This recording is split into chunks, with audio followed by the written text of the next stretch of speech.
Hello बच्चों, welcome to पढ़ाई निजी चैनल। तो आज हम शुरू कर रहे हैं क्लास 10th का लास्ट चैप्टर, जो कि बहुत इंपॉर्टेंट भी है, जिसका नाम है आउटकम्स ऑफ डेमोक्रेसी।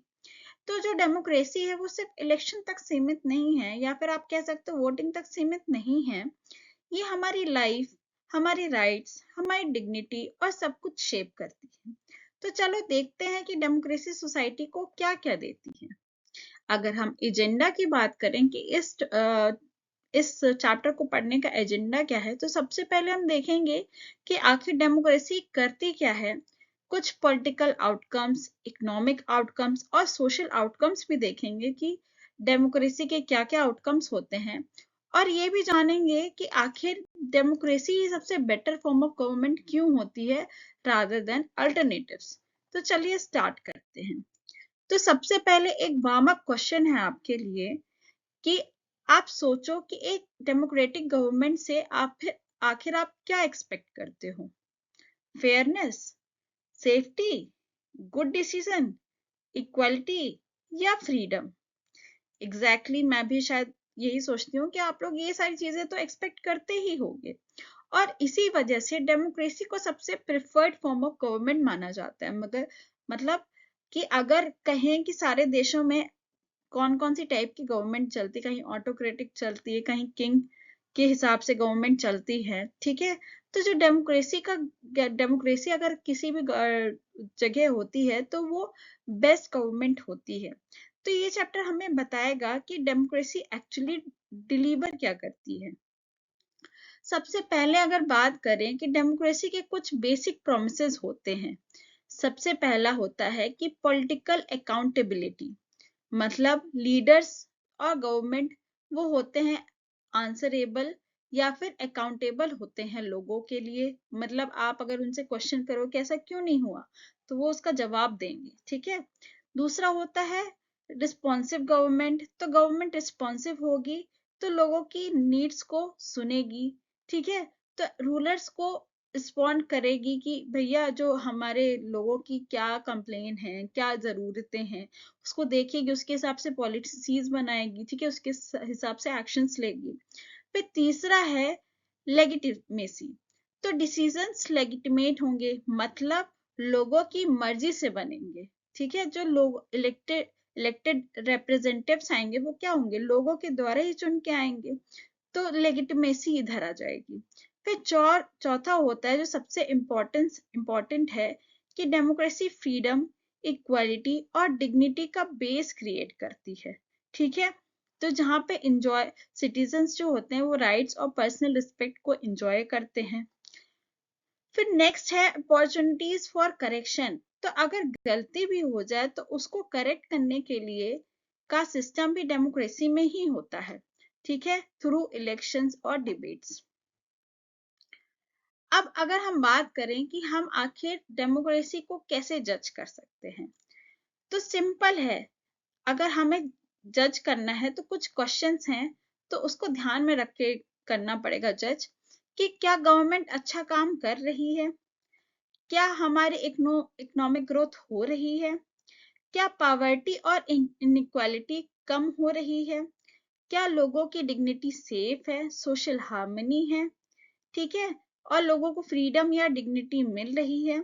अगर इन एंगल से हमने सब डेमोक्रेसी को आंका तो हमें असली रिपोर्ट कार्ड मिल जाएगा, ठीक है। तो ये डेमोक्रेसी है, कंडीशंस को सेट करती है, पर जो आउटकम्स है वो लोगों और इंस्टीट्यूशंस पे डिपेंड करता है। तो आप इन सारे पैरामीटर से आप डेमोक्रेसी को जज कर सकते हो। ये कुछ पॉइंट्स हैं। फिर अगर देखें कि पॉलिटिकल आउटकम के बारे में देखें, तो पॉलिटिकल आउटकम्स डेमोक्रेसी का हर्ट होता है। अगर सबसे पहले बात करें अकाउंटेबिलिटी की, तो गवर्नमेंट अगर बुरे काम करे तो हम उसको वोट आउट कर सकते हैं, ठीक है। मतलब हम उसको क्या करेंगे, नेक्स्ट इलेक्शन में हम उसको वोट नहीं करेंगे। तो क्या होता है कि गवर्नमेंट को और अपने एक्शंस को भी आपको एक्सप्लेन करना पड़ेगा। अगर आपने सवाल पूछा कि ये डेवलपमेंट काम करना था, आपने क्यों नहीं किया, तो government is answerable to you, है ना। मीडिया से, मीडिया वोट, आपको पता होगा बहुत सारे मीडिया क्वेश्चंस करती है कि आपने ये क्यों नहीं किया, ये क्यों नहीं किया। पब्लिक ओपिनियन होता है, आरटीआई, राइट टू इंफॉर्मेशन आप ले सकते हो किसी भी चीज पे, ठीक है। तो वो उनपे प्रेशर क्रिएट करती है। फिर सेकेंड आता है रिस्पॉन्सिवनेस या फिर रिस्पॉन्सिव गवर्नमेंट। मतलब गवर्नमेंट को लोगों की प्रॉब्लम्स, डिमांड्स और एक्सपेक्टेशंस का जवाब देना ही पड़ेगा, ठीक है। Protest, petitions and citizens demand को इन्फ्लुएंस उनकी पॉलिसीज करती हैं। और तीसरा है लेगिटिमेसी। डेमोक्रेसी का हर डिसीजन लोगों की मर्जी से बनता है, इसलिए नेचुरली एक्सेप्टेबल भी होता है, ठीक है। वो इलेक्ट करते हैं गवर्नमेंट को जो उनको एक्सेप्टेड होती है, और जो पावर आती है वो किसके द्वारा आती है, पब्लिक के वोटिंग के कारण ही आती है। कोई फोर्स करके नहीं बैठा देता उनको, है ना। तो ये पॉलिटिकल आउटकम्स हो गए। फिर अगर हम देखें कि डेमोक्रेसी तो होती है पर बहुत स्लो फॉर्म ऑफ गवर्नमेंट है, बहुत धीरे धीरे धीरे काम होता है। आपको पता भी होगा कि यार कितना गवर्नमेंट काम है, बहुत धीरे धीरे हो रहा है। पर एक बेटर फॉर्म ऑफ गवर्नमेंट होती है, क्यों, चलिए देखते हैं। तो डेमोक्रेसी फास्ट तो नहीं होती, आपको पता है। डिसीजंस लेने से पहले क्या होता है, बहुत सारे डिस्कशंस होते हैं अलग अलग जगह कि अरे ये पॉलिसी सही है कि नहीं है, क्या है, मतलब अलग बहुत सारे लोगों से डिस्कशन किया जाता है। पब्लिक ओपिनियन भी लिया जाता है, डिबेट्स होते हैं, इसलिए प्रोसेस काफी स्लो लगता है। लेकिन इसका बेनिफिट ये है कि डिसीजंस फेयर होते हैं, ठीक है, सस्टेनेबल होते हैं, और सब लोग एक्सेप्ट कर लेते हैं। मतलब थोड़ा स्लो है पर श्योर है। अगर हम इकोनॉमिक आउटकम्स की बात करें, तो क्या डेमोक्रेटिक इकोनॉमिक ग्रोथ गारंटी करती है? पर आंसर है इसका हमेशा नहीं। डेमोक्रेसीज मॉडरेट ग्रोथ देती हैं, बहुत तेजी से नहीं, ठीक है। तो ये आप डेमोक्रेसी का अगर ग्राफ भी देखो तो क्या होता है कि बहुत धीरे धीरे धीरे धीरे स्लो ग्रोथ होती है हमारी, बहुत तेजी से नहीं होती ना, पर बहुत स्टेबल के साथ होती है, स्टेबिलिटी के साथ होती है। डिक्टेटरशिप कभी कभी एक्सट्रीमली फास्ट ग्रो करती है, पर क्रैश भी आसानी से हो सकती है। तो आप ये नीचे देख सकते हैं, डिक्टेटरशिप का ग्राफ है। तो ये उसका तो ग्राफ तो देखो भाई, ऊपर नीचे ऊपर नीचे ऊपर नीचे चल ही रहा है। तो मतलब कोई उसमें स्टेबिलिटी नहीं होती है। डेमोक्रेसी स्टेडी, प्रिडिक्टेबल और सेफ ग्रोथ पैटर्न फॉलो करती है, ठीक है। तो यहाँ पे आप देख सकते हैं कि मॉडर्न और स्टेबल गवर्नमेंट होता है, डेवलपमेंट होता है, ग्रोथ, पॉपुलेशन, रिसोर्स और ग्लोबल मार्केट भी डिपेंड करती है। तो यहाँ पे बहुत स्लो भी नहीं होता पर कोलैप्स भी नहीं होता है, ऐसा नहीं कि एकदम खराब ही हो गई है हमारी इकोनॉमिक, तो ऐसा भी नहीं होता है। अब इकोनॉमिक इनइक्वालिटी की बात करें तो डेमोक्रेसी के अंदर भी इनइक्वालिटी काफी हाई होती है। आप आप तो आप टॉप 10% रिच लोगों को देखो, उनकी इनकम जो है काफी स्काई रॉकेट होती जा रही है। लेकिन जो बॉटम पॉपुलेशन की कंडीशन इतनी इम्प्रूव नहीं होती, इतनी फास्ट इम्प्रूव नहीं होती है। मतलब इन इकोनॉमिक इनइक्वालिटी सरवाइव करती है इवन इन डेमोक्रेसी। मतलब इकोनॉमिक इनइक्वालिटी बहुत ज्यादा होती है, मतलब गरीब गरीब से गरीब लोग और अमीर से अमीर लोग हैं, ठीक है, और इसका फासला भी बहुत ज्यादा है। लेकिन इम्पॉर्टेंट बात यह है कि डेमोक्रेसी लोगों को अपने राइट्स और डिमांड उठाने की एक मतलब एक आवाज देती है, उन्हें सिखाती है कि आप अपने डिमांड्स रख सकते हो, जस्टिस ले सकते हो, है ना। तो यही चीज है, इकोनॉमिक इक्वालिटी, इनइक्वालिटी तो है ही। अब अगर हम अब सोशल आउटकम्स की बात करें जिसमें डिग्निटी और फ्रीडम आता है, तो डेमोक्रेसी सिर्फ ब्रेड एंड बटर का सिस्टम नहीं है, ये एक वैल्यू सिस्टम है।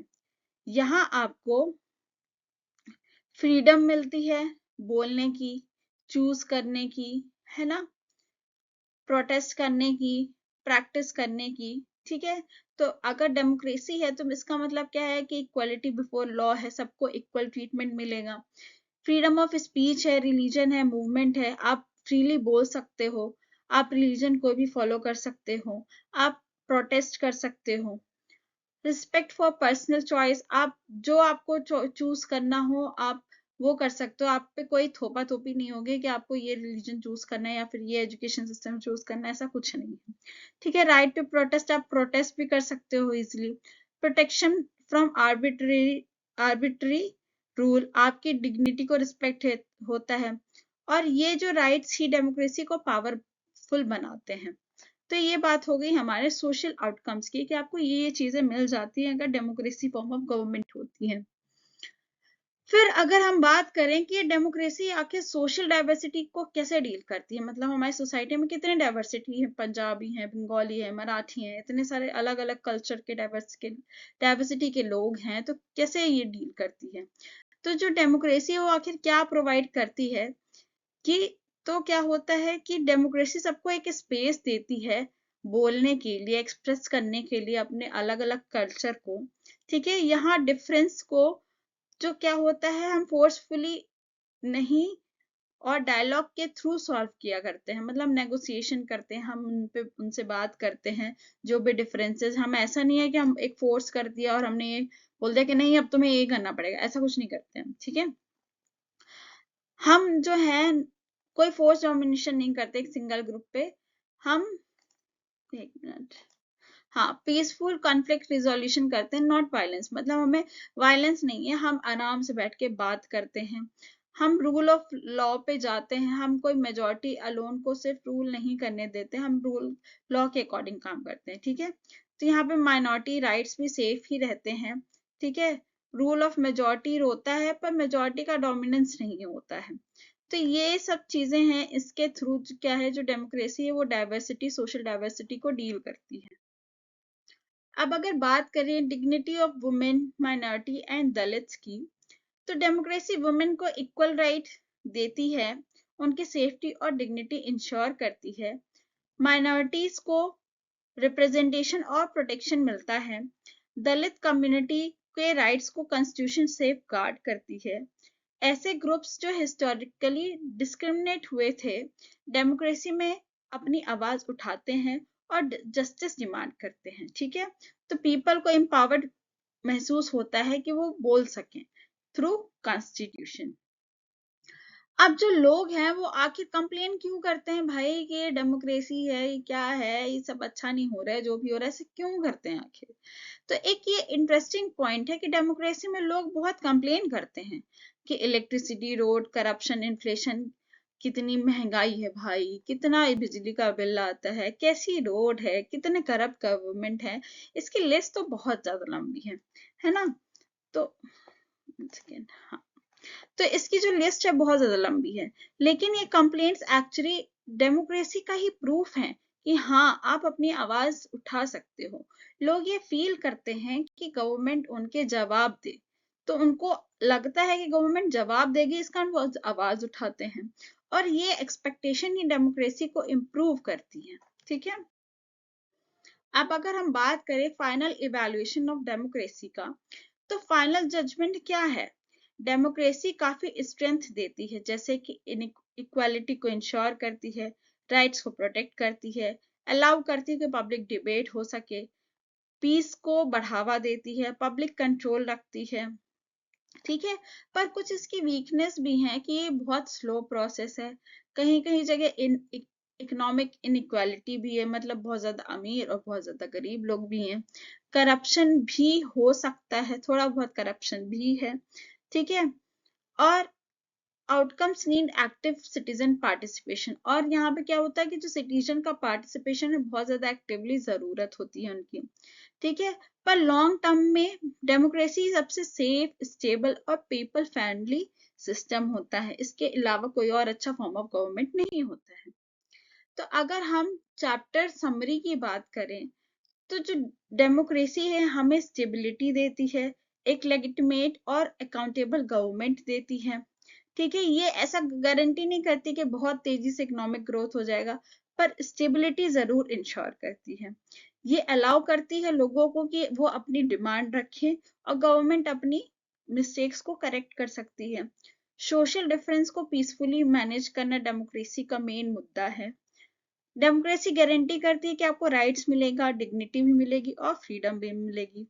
एक्सपेक्टेशंस बढ़ती हैं, पर इसके कारण क्या होता है, इम्प्रूवमेंट भी इनकरेज होता है। तो पर ये हम कह सकते हैं कि डेमोक्रेसी परफेक्ट नहीं है, लेकिन क्या होता है, इम्प्रूव होती रहती है, और इसीलिए क्या होता है कि डेमोक्रेसी वर्क करती है। तो यहीं पे हमारा चैप्टर 5 और डेमोक्रेटिक पॉलिटिक्स भी खत्म होता है। बाकी हिस्ट्री, ज्योग्राफी और इकोनॉमिक्स देखने के लिए आप हमारी प्लेलिस्ट में जा सकते हैं, देख सकते हैं, सारे चैप्टर्स कवर हो चुके हैं। Thank you for joining the video.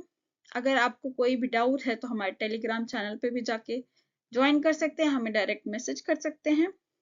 Thank you for watching the video. Bye bye, take care.